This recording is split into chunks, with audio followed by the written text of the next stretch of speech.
Right, welcome back, everyone. This panel, we're going to talk a little bit about education policy and some of the roadblocks to education reform. So with me today, I have Lindsey Burke. She researches and writes on federal and state education policy as the Will Skillman Fellow in Education Policy at the Heritage Foundation. Burke devotes her time and research to two critical areas of education policy: reducing federal intervention in education and empowering families with education choice. Burke's commentary, research, and op-eds have appeared in various newspapers and magazines, as she has spoken on education reform issues across the country and internationally, and has appeared on numerous radio and TV shows. She's published evaluations of school choice programs and options for public policy foundations such as the Virginia Institute for Public Policy and the Friedman Foundation for Education Choice, which, if you haven't heard, they just changed their name to Ed Choice. So as the end of the month. Okay, Burke holds a bachelor's degree in politics from Hollins University in Roanoke, Virginia, and a Master of Teaching degree in foreign language education from the University of Virginia, and also studying education policy. Jonathan Butcher joins us all the way from the Goldwater Institute in Arizona. He is the Education Director for the Goldwater Institute. He has researched and testified on education policy and school choice programs around the U.S. His work has appeared in journals such as Education Next and the Georgetown Journal of Law and Public Policy, and he has appeared on local and national TV outlets, including C-SPAN and Fox News. He is also a senior fellow for the Beacon Center of Tennessee, a nonpartisan research organization. And prior to joining Goldwater, Jonathan was the Director of Accountability for the South Carolina Public Charter School District, with South Carolina's only statewide charter authorizer. We have State Rep John Anthony will be joining us. He's running late. He had a family emergency, so he's on his way. He'll join us on stage when he gets here. Real quickly, I know some of you may know a lot about school choice, some of you may not. So real quickly, I just want to kind of give you some brief definitions, which we'll go to in more detail as we go. Most people are used to vouchers. Vouchers are where a person gets a voucher, they go to another school and use that to pay for the tuition at another school. There's also tax credits, which can be personal income tax credits, or for personal and businesses that can donate to a scholarship management organization that then grants scholarships for kids to go to a different school, private school, or public school or charter school. They have multiple avenues. And the newer ways that some states now, 5 states actually have education savings accounts, which is a method where the state puts money into an account. The parents then direct the education of their child to different schools, different education opportunities, and something Jonathan could talk about a little bit more, because Arizona was the first state to pass an education savings account plan. So we'll start today with Lindsey. Let her talk a little bit about what's going on at the national level as far as education choice is happening. Sure. Well, thanks so much. And you were all, I think, in Gabriella's session this morning about social media. So I'm at Lindsey M. Burke. You can hashtag me. Lindsey is awesome if you want to. If you're listening to this, and I think it's great. Thanks. So there's a lot actually happening at the national level. If you follow national education policy at all, you probably followed the pretty heated debate over the rewrite of No Child Left Behind. Did anybody follow that? No Child Left Behind debate? A few people. So that was a pretty big debate. There's still, I think, an ongoing debate among both proponents and folks who showed some hesitation over the rewrite of the law as to whether or not it actually does restore state and local control of education. Count me as a bit skeptical. We're looking at the regulations that are coming out of the U.S. Department of Education right now. They are incredibly prescriptive. Certainly one could make the argument that the new law, which is called the Every Student Succeeds Act, which replaced No Child Left Behind, made some modest improvements. But in terms of actually giving Illinois or any other state the ability to reclaim your educational autonomy, I'm very skeptical that we actually got to a point where the law does that. So we're sort of in a wait and see period right now, reading through all of the regulations. So just wanted to put that out there. That's sort of what's hot right now in terms of policy on Capitol Hill. But we're thinking a little bit beyond that, beyond No Child Left Behind, beyond the Every Student Succeeds Act. what can federal policymakers, or is there anything federal policymakers can do to advance education choice? And notice now we're to the point where we're actually saying education choice instead of school choice. Jonathan will probably go into that a little bit more, but that was a great overview. We have vouchers, tuition tax credit, scholarships, education savings accounts, charter schools, online learning, homeschooling, so many options that we didn't have a decade ago. I mean, if you think about how far we've come in just the past 10 years on education choice, it's really incredible. So we often think about, well, all of the action or most of the action happens at the state level. Some of it happens at the local level. But are there things that federal policymakers can do to advance education choice? And we come at this from the perspective that it's pretty limited, quite frankly, in terms of what federal folks can do. And it's limited for two main reasons. All of the money is at the state level and the local level. 90% of everything that's spent on K-12 education is state and locally financed. So always remember that the federal government is just a 10% stakeholder in everything that we spend at the K-12 level. Now, they're just a 10% stakeholder, but the regulations and red tape that are handed down from Washington to states far, far exceeds that 10% share. But just the financing reality alone makes it so that school choice, if you really want to have the dollars necessary to make it effective, for the most part has to happen at the state and local level. And then, of course, there are issues of federalism. It's only appropriate that these options, for the most part, are advanced at the state and local level. So keeping that in mind, are there reforms within that limited 10% financing share that the federal government is responsible for that we can advance? And so I'll just tick off quickly 5 things and then hand it back to Lenny. Bureau of Indian Affairs schools. This sounds like a niche, sort of random thing to throw out there. But there was an article in Politico recently that it really, I think, exposed how underperforming these schools are. These are federally funded and managed schools that are on tribal lands across the U.S., of course concentrated more out west than here, but these schools are the worst performing schools in America. There are 48,000 children, Native American children, who are unfortunate enough to have to attend these schools. Taxpayers spend $830 million a year on those 48,000 children to get incredibly subpar educational outcomes. So they're not being well served. One option for federal policymakers, since it is federally funded and managed for the most part, would be instead to give those children options in the form of education savings accounts. Instead of sending that $830 million directly to schools, to fund the child instead. And I think you'll notice in everything that we talk about that that's the theme that really ties it all together. It's not about more spending, it's about funding the child instead of the physical school building. So Bureau of Indian Affairs schools, changing that funding into an education savings account stream. Title I and IDEA, these are two of the biggest components of federal law. Title I is Title I of what was No Child Left Behind, now the Every Student Succeeds Act. It's all of your federal funding for low-income school districts. But the vast majority of school districts access Title I funding. And by the way, so does a large proportion of private schools across the country. But Title I is about $15 billion in federal funding. Hasn't worked well. There are very few people across the country that could actually tell you whether or not Title I dollars make it to low-income school districts in the way that they were intended. So instead, giving states an option. If Illinois wants to take their Title I dollars and turn them into education savings accounts instead, to allow Illinois to be able to do that.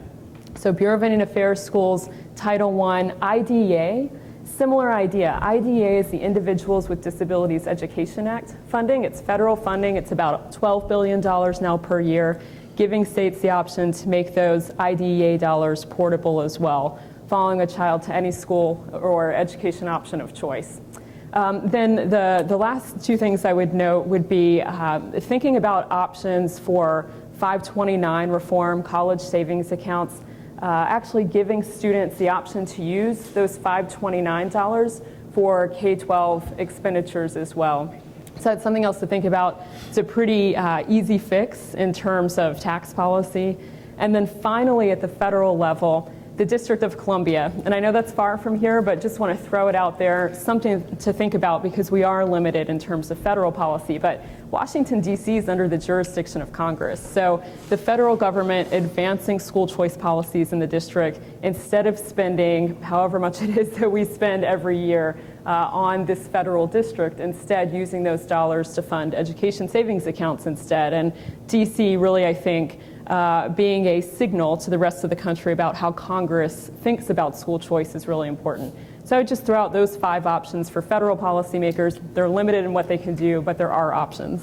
Right. You know, I think it's all out every other year. They try to shut down the choice program in D.C. Yeah. So, Yeah. Jonathan, can you talk to a little bit about what's happening at the state issues, and specifically with Arizona, and how they brought the ESA program into being? Sure. Thank you, and good morning again, everyone. Great to be with you.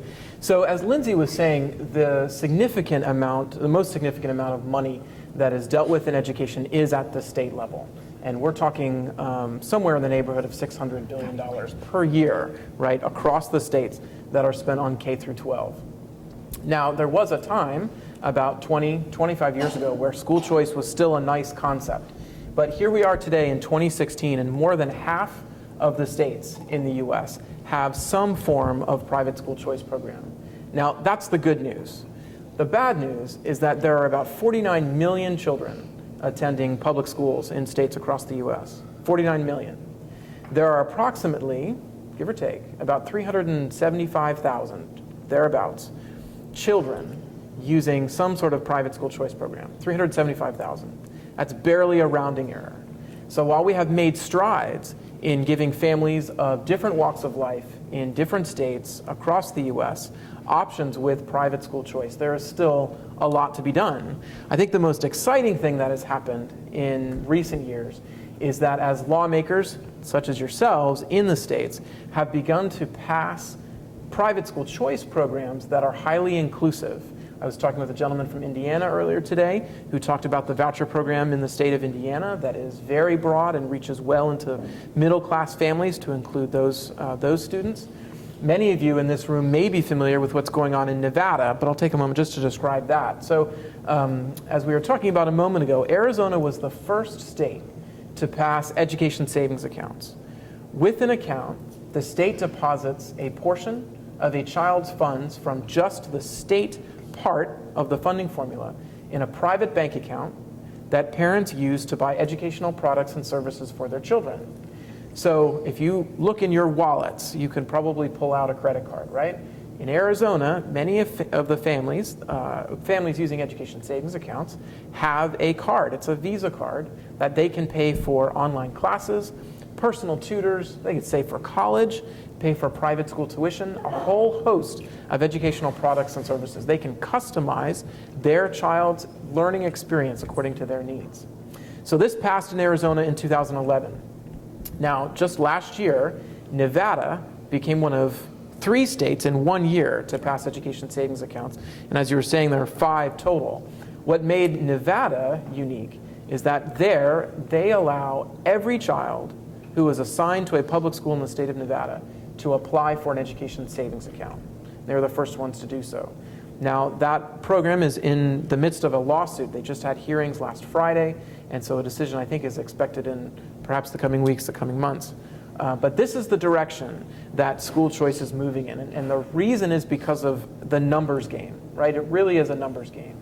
There are 49 million in traditional public schools assigned to a school, and there are barely 375,000 using some sort of private school choice program. If we're going to make a dent in the way that parents and families think about school choice, but more importantly, about the way that children can access a quality education, then we have got to make more children eligible for these programs. Right. I noticed one thing with the couple statistics out of Arizona. About a third of the parents are not using it just to go to another school. They're taking a mix and therapies. Some kids with autism are actually using equine therapy as part of their way of doing it. And also, I think Matt Ladner just wrote about Arizona had the biggest jump in educational outcomes in the last year. We're really excited. I met a young man some years ago. His name is Jordan Visser. And he and my children were actually in the same homeschool network for a brief period. But Jordan has mild cerebral palsy and some mild learning delays. And so his mom takes him to an equine therapist to help him with his balance. I mean, he couldn't walk down the hall, right? A stiff breeze would blow him over. That's what his parents said. But this is the cool thing. So Kathy and Christo, Jordan's parents, they take that Visa card that I was describing before, and they go to the therapist who's got the little square on top of her phone, slides the card, and it's all paid for and done. So for those of you in the audience that are familiar with your state's funding formula, imagine that, right? The dizzying puzzle that is state finance, simplified down to swiping a card across the top of a phone. And can I just add one thing? I'm not sure if Jonathan mentioned, but of course the other unique aspect of an ESA relative to a traditional voucher, right? It's funny, we even say traditional voucher now, but relative to a voucher model is that you can roll over unused funds from year to year. So I just want to drive that home. I mean, that's an amazing refinement of the school choice model for a parent to be able to think about, anticipate future education expenses. Will my high school tuition become more expensive down the road? Will I maybe want to hire that private SAT tutor? Whatever it might be, that ability to roll over and to save those unused dollars is just a real, I think, improvement on our traditional idea of what school choice looks like. Right. Also with ESAs, you're basically essentially just the parents' money now that they're using, so there's the incentive to drive down the cost, to be able to save and use it for specialized therapies or specialized education as they go. And you see that with a lot of the Olympics athletes right now. Yeah.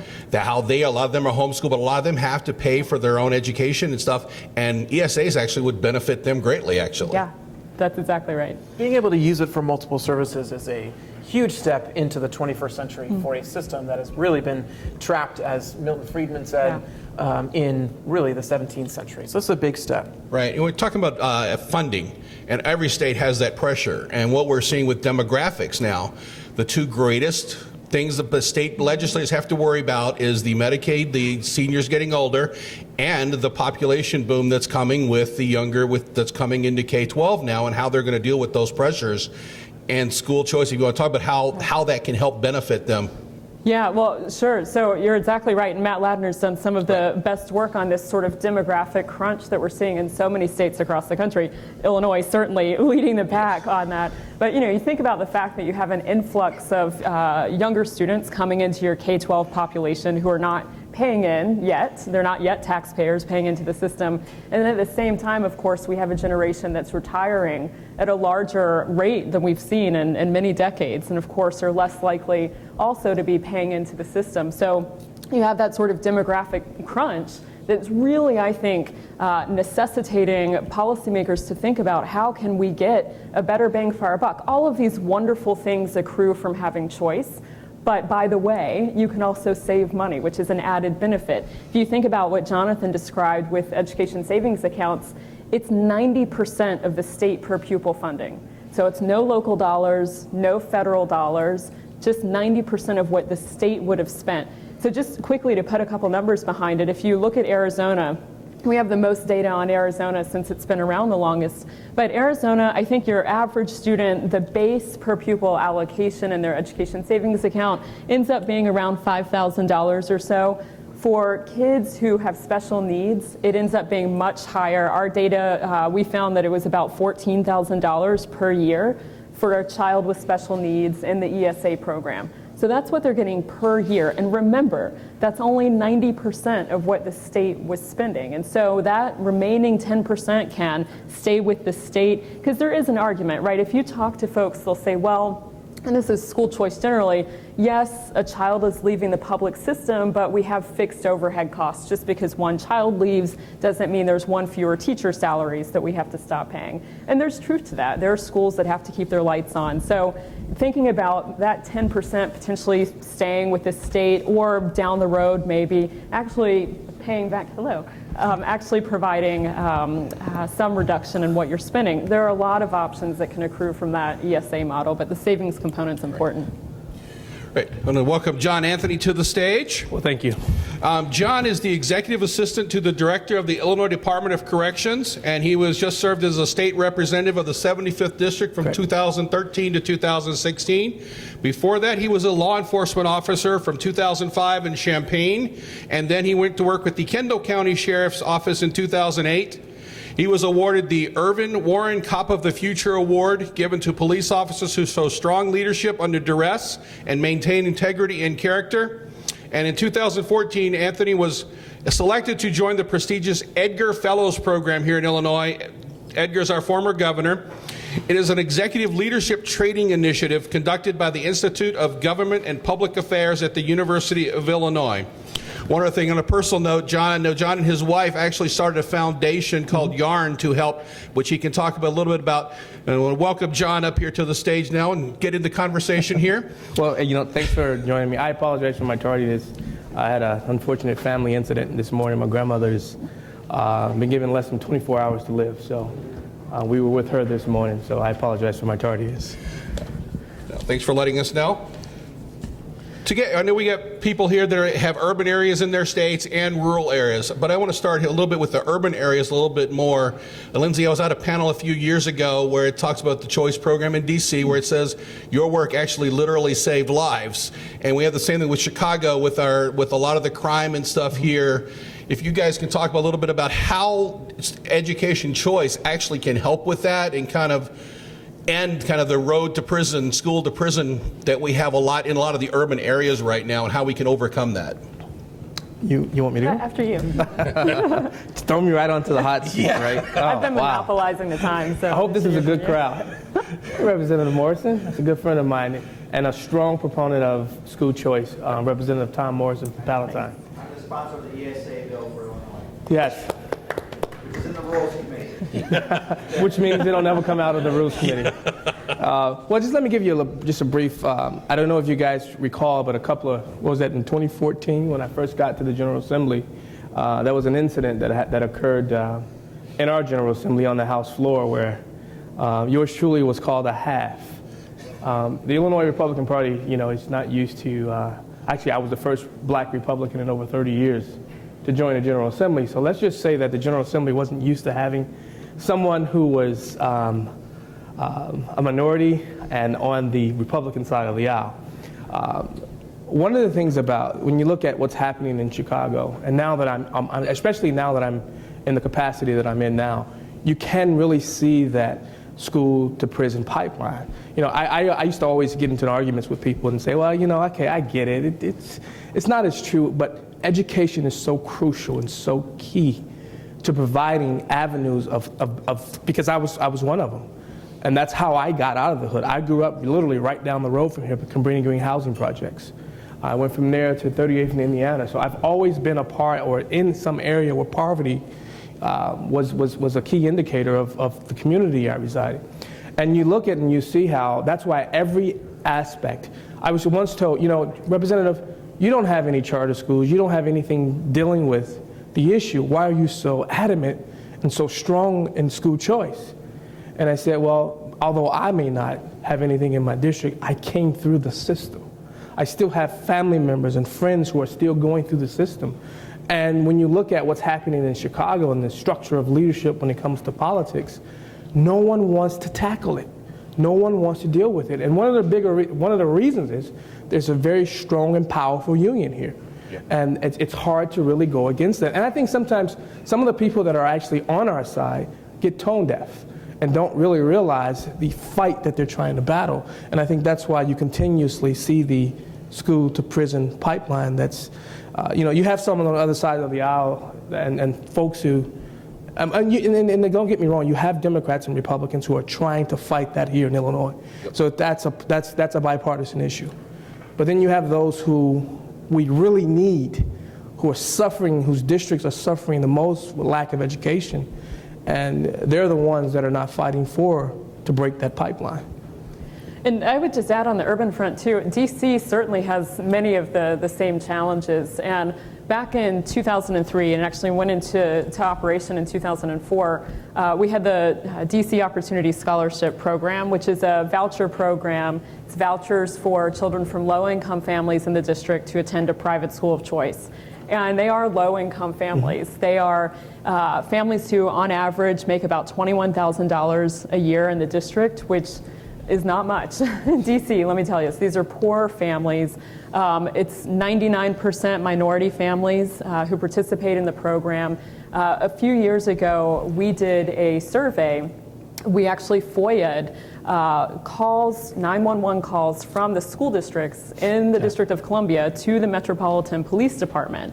And that was eye-opening. About 1 in 8 students was threatened with a deadly weapon, which is what came out of that survey. And so not only was it an immediate school safety issue, but it was also a matter of making sure these families could access schools that actually met their children's learning needs. And it was amazing. So the DC Opportunity Scholarship Program comes into being in 2004. It was a pretty big fight at the time to get it implemented, but it got implemented. And by the way, let me just preface this by saying DC public schools, their revenue per pupil is the highest in the country. It's $29,400 per pupil per year. Right? I mean, exactly. It's breathtaking, their revenue per pupil. And so the DC voucher program gives kids, if you're K-8, you're getting about $8,000 a year. If you're in high school, you're getting about $12,000 per year. But let's say at the most you're getting a voucher of $12,000 to attend a private school of choice. So for way less than half of revenue per pupil in DC public schools, these kids are able to use a voucher, find a private school of choice that works well for them. And lo and behold, we have, actually when the voucher program passed, there was a congressionally mandated evaluation that had to be done of the program in terms of impact. And it was conducted by Patrick Wolf down at the University of Arkansas. So this is a random assignment study. These kids who used a voucher to attend a private school of choice had graduation rates 21 percentage points higher than the control group who had applied for a voucher and ultimately didn't use it. So we know because of the study design that it was in fact access to choice that created those outcomes. I mean, 21 percentage points.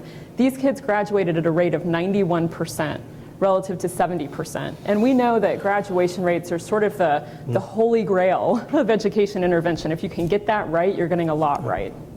And I would just add, talking about the school to in prison and the relationship there, two really important studies I draw your attention to. One was done in Charlotte of children attending charter schools. That found that children that attended charter schools were less likely to be involved in the criminal justice system. On the private school choice side in Milwaukee, the same professor that Lindsey was talking about just a moment ago did a study of children that went through the school voucher system in Milwaukee called the Milwaukee Parental Choice Program, and also there found those children that used a voucher to attend private school were less likely to be involved in the criminal justice system later in life. So school choice, with the research that we have, demonstrates that children who can choose how and when they learn are less likely to be involved in the criminal justice system. Right.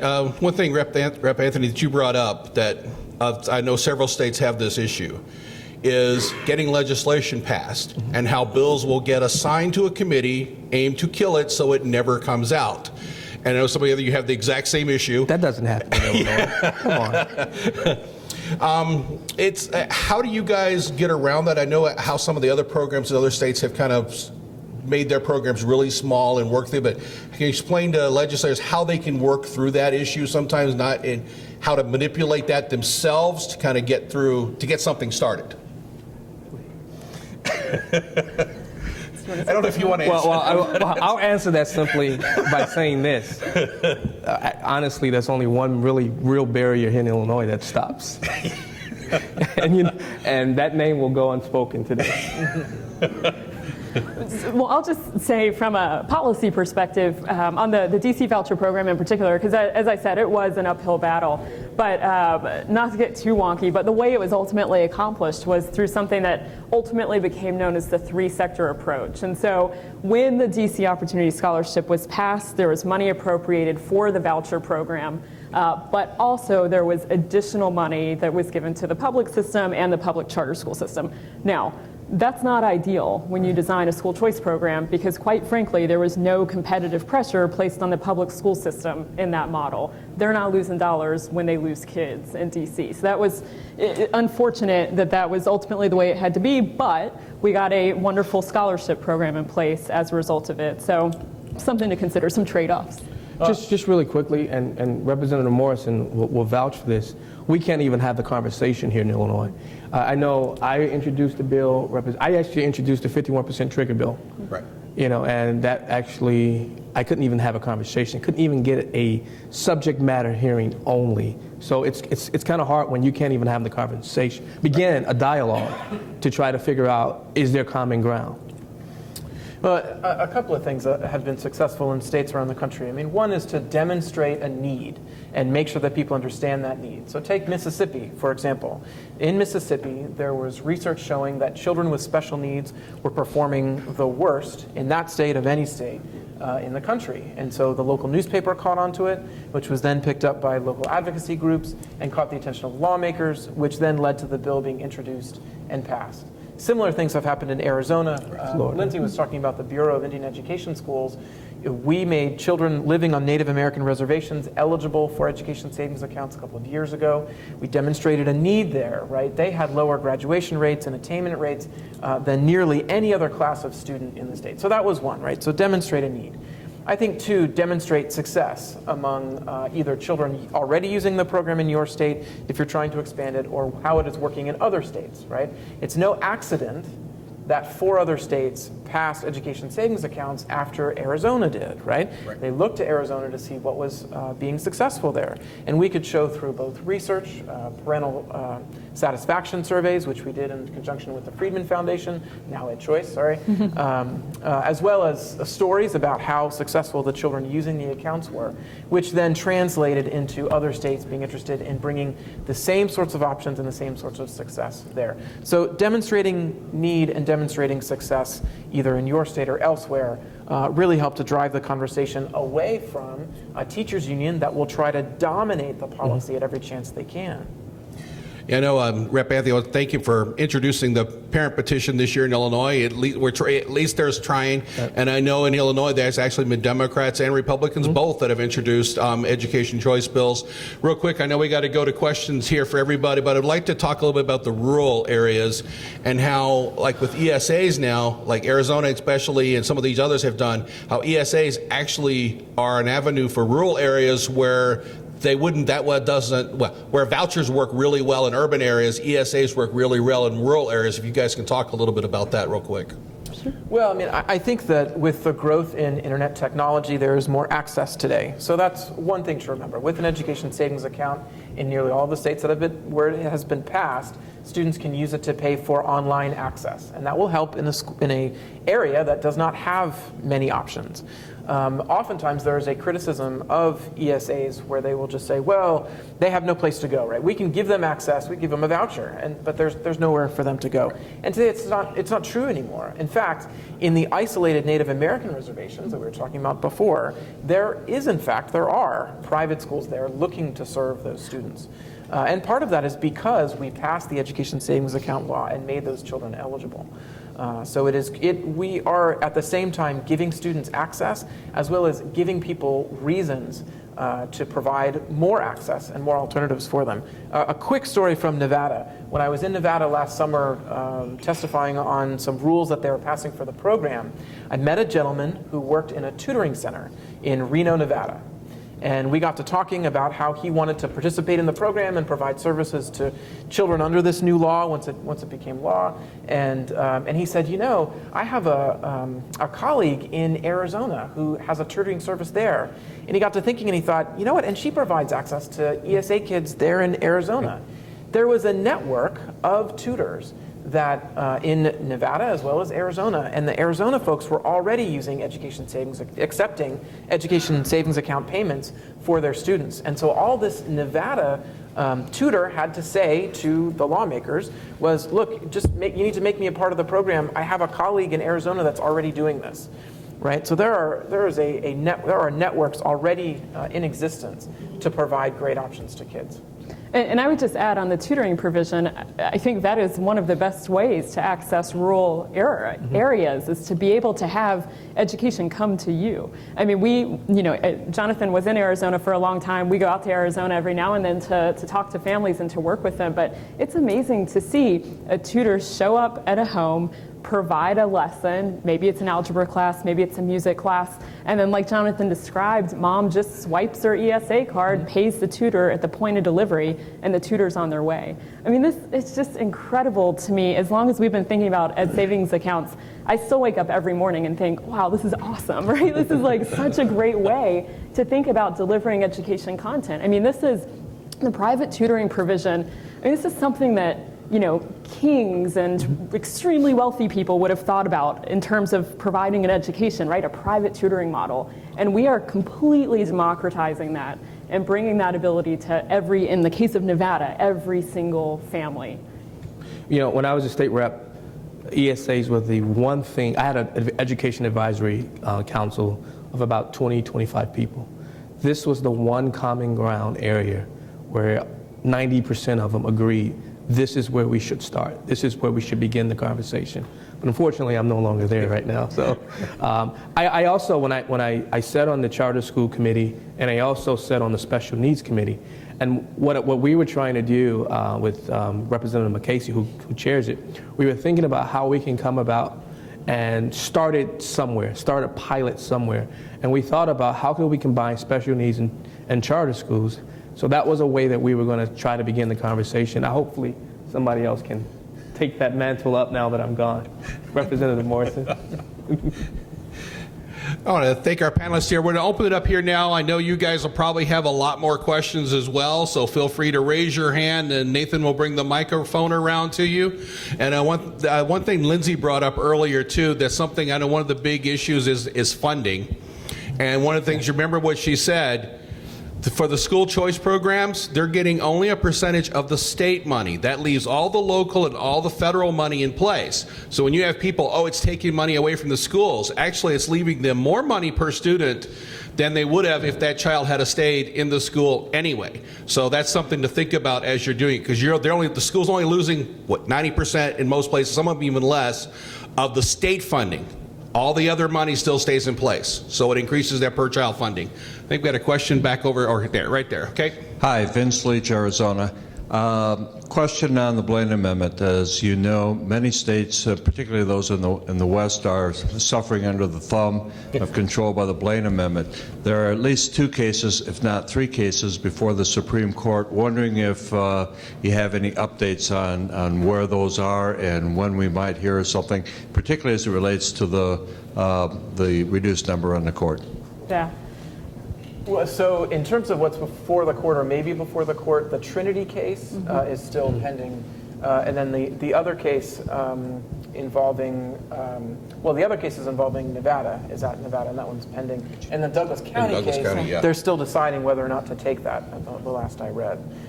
You obviously from Arizona, we know that the significant case in our state courts was Niehaus versus Huppenthal a couple of years ago, which is also a significant part of education savings accounts, and that is that the court ruled that education savings accounts are distinctly different from vouchers, and that makes it so they do not violate the same state constitutional provisions that actually stopped vouchers in the state of Arizona. So this is what makes Nevada's case even more consequential, is because we do have a state Supreme Court ruling on the books in Arizona showing that education savings accounts do not violate similar provisions that stop vouchers. So. Right, yeah, there's has not been any ruling ESAs unconstitutional as of this point right now either. There's only been one case so far on that issue. Are people generally familiar with Blaine Amendments and what they are? No? Yeah, so Blaine, it was the amendments, which are in 37 state constitutions, 36 depending on how you count it, but roughly 37 state constitutions across the country today, are these sort of old holdover amendments from the late 19th century that were put into place. They were named after a congressman from Maine, James G. Blaine, when he ran for president 3 times in the late 1800s. And he, in the campaign, it was pretty funny. They called him James G. Blaine, the continental liar from the state of Maine. It's a good little rhyme. But James Blaine, when he was running, he sort of tried to ride this wave that there was this concern over immigration at the time, but particularly this sort of Catholic immigration that was coming. And when Catholic immigrants came over in a pretty large number at that time, they said, hey, There's funding for public schools that are distinctly Protestant in nature. We would like our own parallel system of Catholic schooling. But there was concern about it at the time, and Mr. Blaine sort of rode that concern and tried to get a U.S. constitutional prohibition in place that would have prohibited any funding, public funding, from going to private schools. Luckily, that didn't happen. It didn't pass by one vote, which is pretty incredible. But and to your point, sir, in the wake of that effort for a constitutional amendment, many Western states ended up putting in Blaine Amendments as a requirement for admission into the Union. And so that's why you see almost every Western state has a Blaine Amendment or a parallel compelled support clause in place.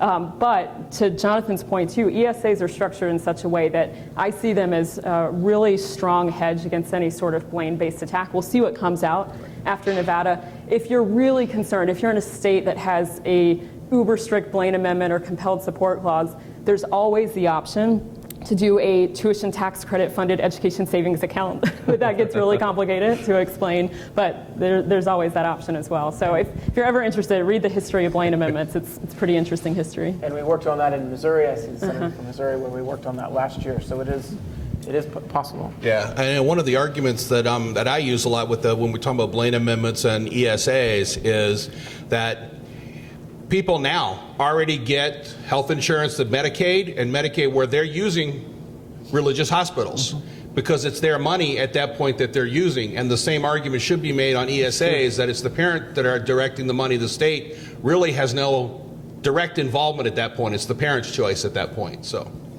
next question. Yes, Roman Buehler with the Madison Coalition. We focus on trying to get constitutional curbs on the authority of federal regulators. My question to you, to any of you, is as you look at the, some would say prospect, others would say possibility of a Hillary Clinton presidency, and how regulations from the Department of Education and other federal agencies might impact the school choice movement around the country. Are you optimistic that the regulations might make it easier, promote school choice, or do you think a Clinton administration would be hostile to school choice and use the regulatory process to slow it down or shut it down? Well, so we had a similar question posed to us the other day, and Jonathan gave a way better answer than I did, so I'm going to steal his answer, which was, luckily, like we said earlier, 90% of funding state and local. So that, of course, applies to school choice options. So for the most part, since it's happening at the state level, I think we're pretty optimistic that things will continue apace on the school choice front moving forward.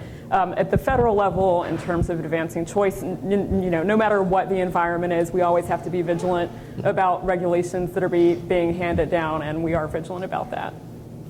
Well, and I would just say too that the more that can be done to transfer responsibility back to state legislatures away from federal laws like ESSA and things that came before, like Race to the Top and things like that, the better. So I'll give you a quick example. So Arizona passed a law just last session, that gives the state of Arizona gives schools and charter schools flexibility over the tests that they use for students under the new ESSA law. So they could choose something that's comparable, like a national norm reference test or something like that, instead of the required Common Core test. So, it's a big step, I think, in the right direction to give schools back their autonomy. And then parents, of course, that translates down to where they choose to send their children. So the more that we can do those things, I think the better. And I'm just happy and just excited that we have a governor here in Illinois who's a strong proponent of school choice. So no matter what happens in the federal arena, I think our governor here in Illinois, Governor Bruce Rauner, will always be just a standard bearer for school choice. Yeah, he's just got to work through the budget issues first to get the school choice. But that's a whole nother issue. Next question.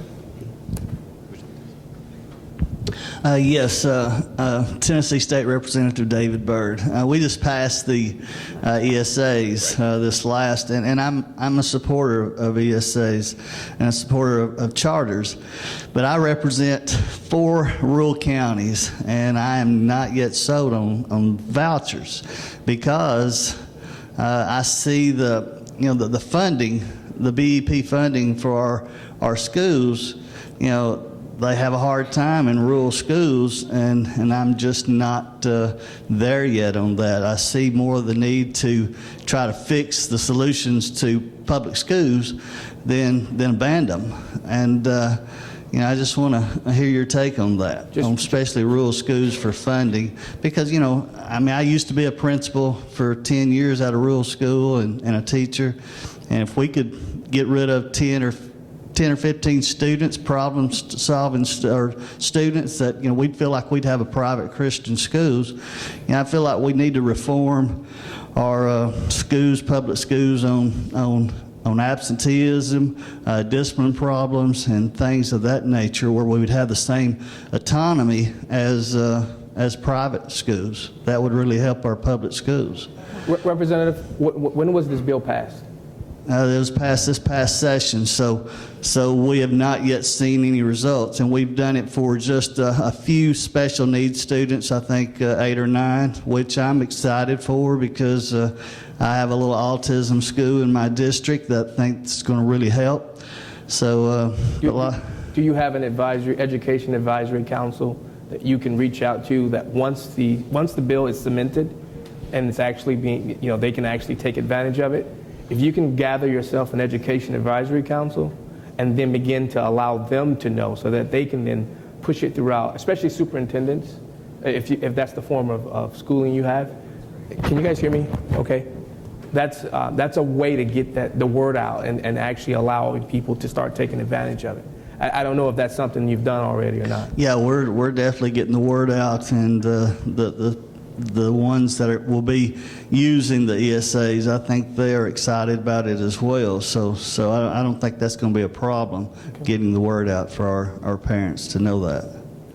It is government, so it has to take time. Yeah. Just 2 quick observations. One, on the regulation side, I completely agree with you. Let's pull off the regulations from the traditional public system. I mean, that's basically what we've done in the charter world, right? Is we've said, you're a public school, you can operate with more flexibility and autonomy than your traditional public school, peers can.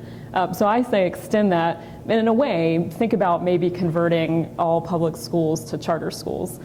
Just purely to pull off those regs.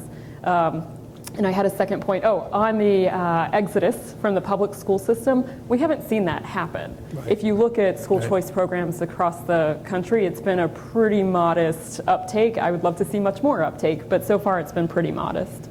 Yeah, anywhere. I mean, we were saying more than half of the states, right, have some sort of private school choice program. It's never happened that all of the kids have up and left, and the public schools locked the door, threw away the key, and didn't open. Yeah. They're still opening. This fall, they're all going to open everywhere. Yeah. And no matter how many private school choice programs. I think it's become more competitive. Yeah. I think you see more competition than anything. And you see public schools advertising. That's what I mean. Yeah, which is amazing. Well, just Chicago itself, they opened up, there's open enrollment between the public schools and the charters, and the public schools are worried about a major outflux of kids. Actually, it was about 67% of the kids, I believe it was, chose another public school. So they stayed within the public school system instead of leaving the public school system. So choice can be done both ways. It doesn't mean they're just going to walk away from the public school. Competition is the great equalizer. Yep. I believe that. Some of our charter schools that really make some of our public schools a whole lot better. Yeah. Right, they do. Most statistics will show that. Okay. Hi, Chris from Montana again. Jonathan, I want to follow up on one of the things you said about the complications in public school funding, how complicated, and you switch from complicated public school funding to a debit card, and life gets a lot easier. But I know a couple years ago there was a lot more buzz about like the backpack funding models and how do we move the public schools from their complicated funding formulas. That debate seems to have gone pretty quiet lately. But it would also impact the Blaine Amendment components of the, if we had backpack funding, we don't have to worry about Blaine Amendments. And so is there still a debate on changing public school funding models? Because that seems to be Lindsey, you said you want to bust out the 375,000 number. Well, what better way to do that than to bust up the funding formulas? So any movement in that direction? I think what stalled some of it are the lawsuits that have been happening in places like Kansas, Washington State, and others, where there's been a debate not over whether or not to make backpack funding, but over amount. They're debating how much more money should be poured into the traditional school system. So I think in order to drive the debate in a different direction, we have to lead on it, and you need to lead on it. And because if we don't, again, in my experience, the traditional school establishment, school board associations, superintendent associations, teachers unions, they will monopolize the debate and they will steer it in the direction they want. Quick example from Arizona. We just had a referendum passed, a ballot initiative, Prop 123, that directed a different pot of money, more of it going to schools. That's all has to do with state land trust. Anyway, it passed, right? But before it even passed, the teachers union was saying it's not enough money. Right? They liked it. They wanted it. They wanted Prop 123. They wanted it to succeed. Before it even passed, they were saying it's not enough. So it's never going to be enough. So what we need to do is continue to introduce that legislation, and I think look to models like education savings accounts, as well as the backpack funding models that you were talking about, to continue to take control of that issue, because if we don't have control of that issue, the establishment will. And I would just add, the Reason Foundation still does a ton of work on weighted student formula, backpack funding. I think they're probably doing the most and best work on it if you want good resources. Lisa Snell at Reason. Yep, and Tyler Koteski. Yeah, one slogan one of our senior fellows uses all the time, Bruno Barron, that you can use is fund children, not bureaucracy. And that kind of helps with that same backpack funding. So you have 4 words: fund children, not bureaucracies. Yeah, state senator from Iowa, and I was just curious.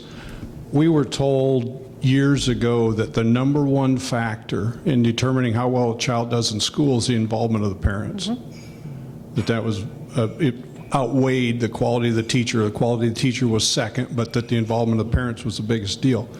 And so we used that as an argument as to why this would be a good idea to implement. My question is, have you seen an increase in parental involvement due to the ESA programs or vouchers? I mean, logically, I would think you would. I want to know if you have any statistics that show you have.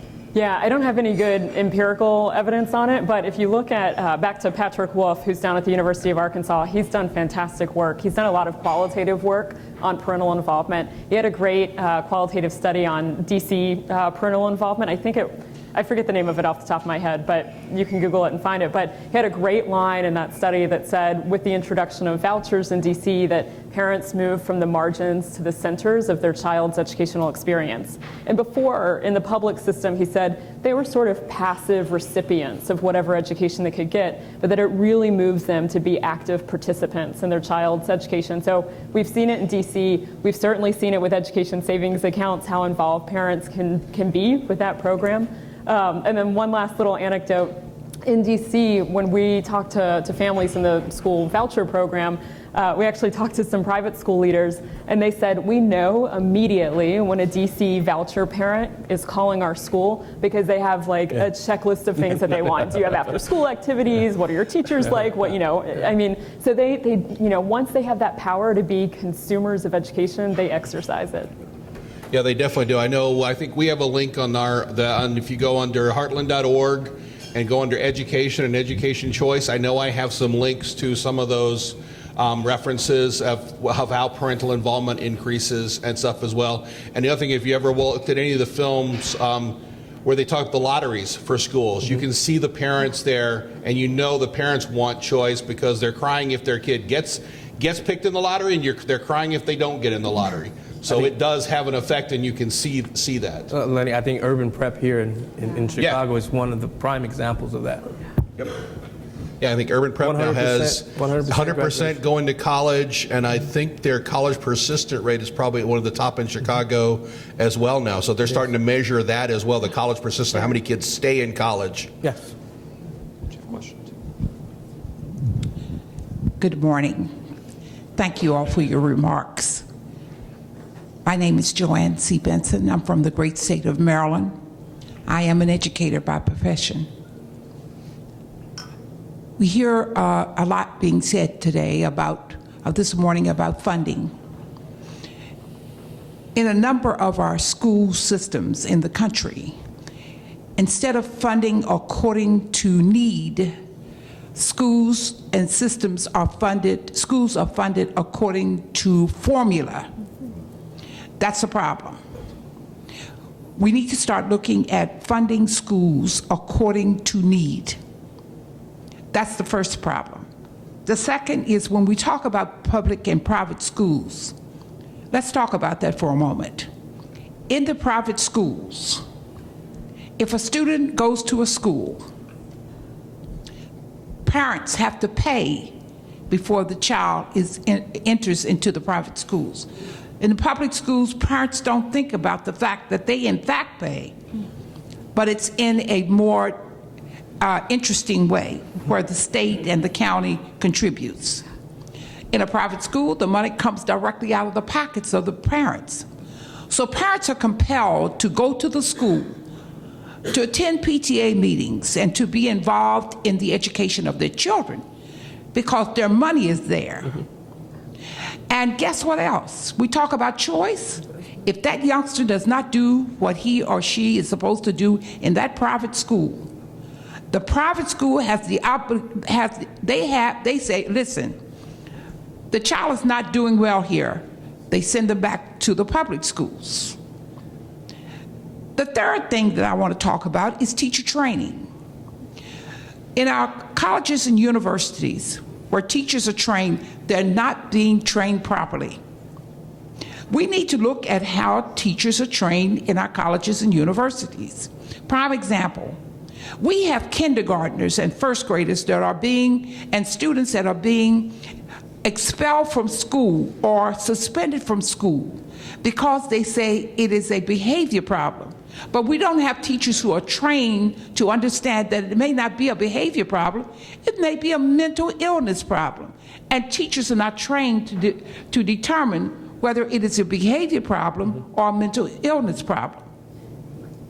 And finally, we can't do one thing for children if we don't have the parents involved. And I don't hear a lot being said about that. I was a former school principal in a school. And I went into a school where the children were not doing well, inside the Beltway, in a community where the parents were not interested in school. We didn't have, when I arrived at the school, there was no PTA. I said, this is ridiculous. So what we did was we got together the psychologist, the people personnel worker, the guidance counselor, and we went into the community. And a lot of times people are saying, well, you don't go into the community because we're afraid and this and that and that and this. But as a result of the plan that we put in place, we said to the parents, we can't do this without you. We need you in the school. And a lot of times it has to do with your body language and your attitude. If you project an attitude of I don't care to parents or anybody else, they're not going to pay you any attention. We went in with a heart to serve and to focus on children.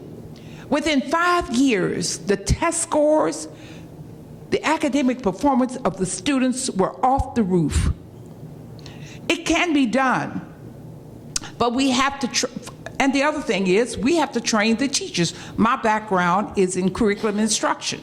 So we were able to train the teachers even when the school system failed. We did it within the school setting. So there's a lot involved when we talk about raising the bar for children. People don't focus on children. So when we talk about funding, as long as we don't do the things that I've said here, and I did this business for 40 years, if we don't do these things, we are throwing money in a dark hole.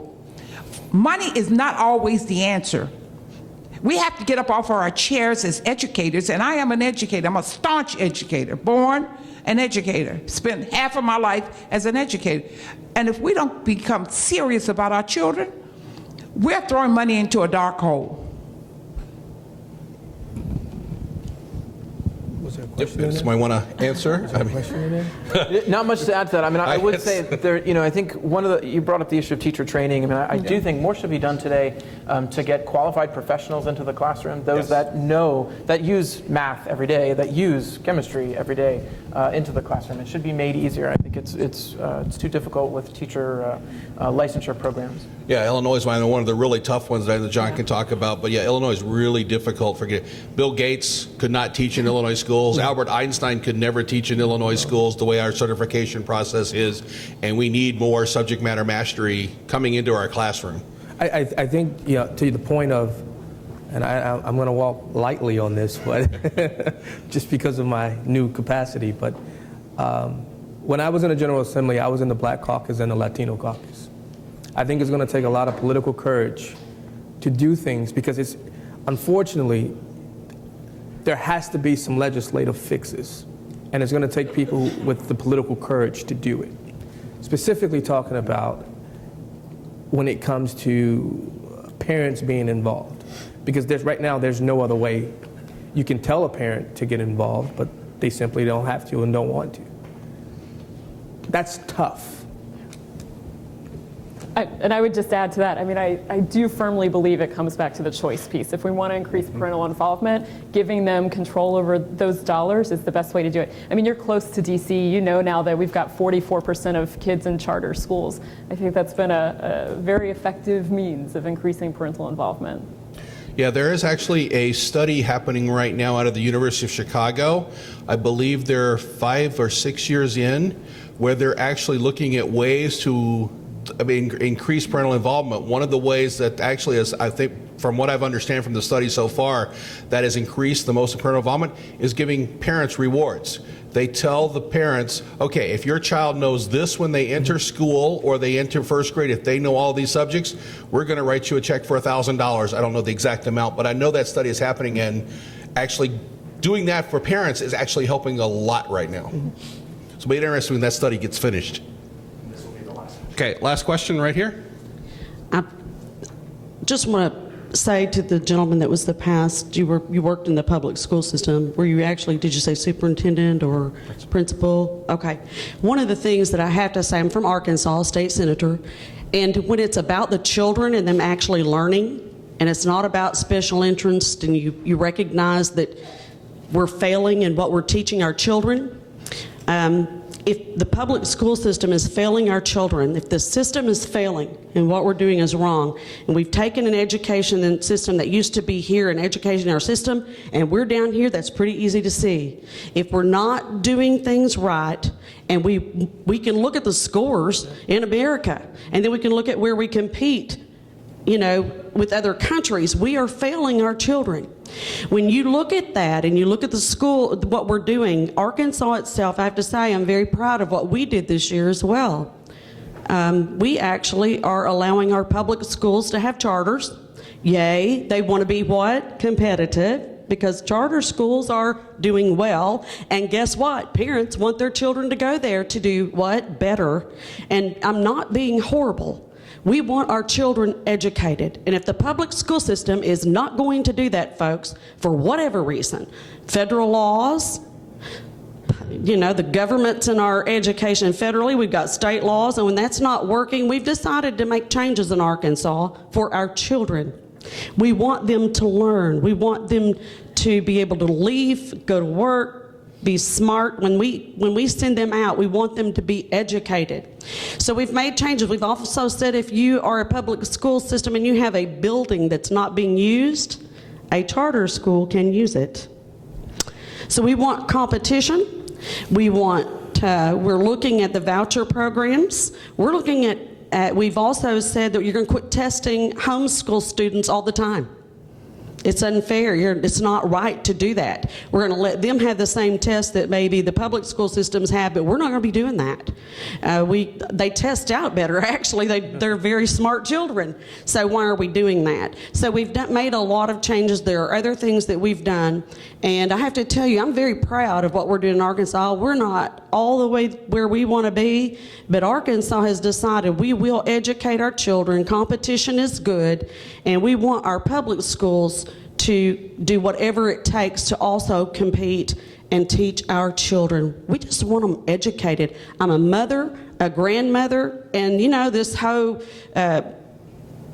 fussing about the protect the schools. No, if you're not doing right, let's change it. Let's fix it and take care of our kids, okay?